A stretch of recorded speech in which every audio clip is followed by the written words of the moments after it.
12 વર્ષ બાદ જે અખિલ ભારતીય રાષ્ટ્રીય શૈક્ષિક મહાસંઘના પ્રયત્નોથી બદલીના નિયમો બન્યા છે, આ નિયમો અનુસાર જિલ્લા ફેરબદલી અને અરસપરસ બદલી થાય એવી લાંબા સમયથી વિવિધ જિલ્લા એકમની માંગ છે. સરકારમાં પણ આ સમક્ષ રજૂઆત કરેલી છે.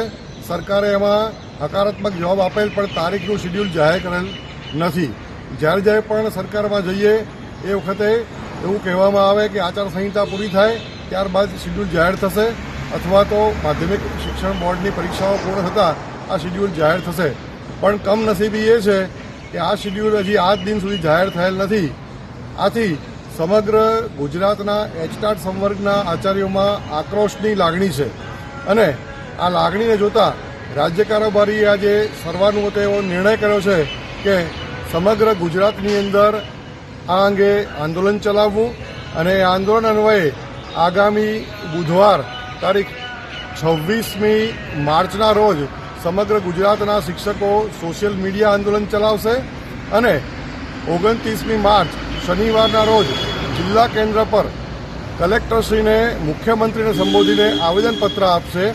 ત્યારબાદ જો આ પ્રશ્ન નહીં ઉકેલાય તો 30મીના રોજ યોજાનારી રાજ્ય કારોબારીની બેઠકમાં આગળની રણનીતિ નક્કી કરવામાં આવશે.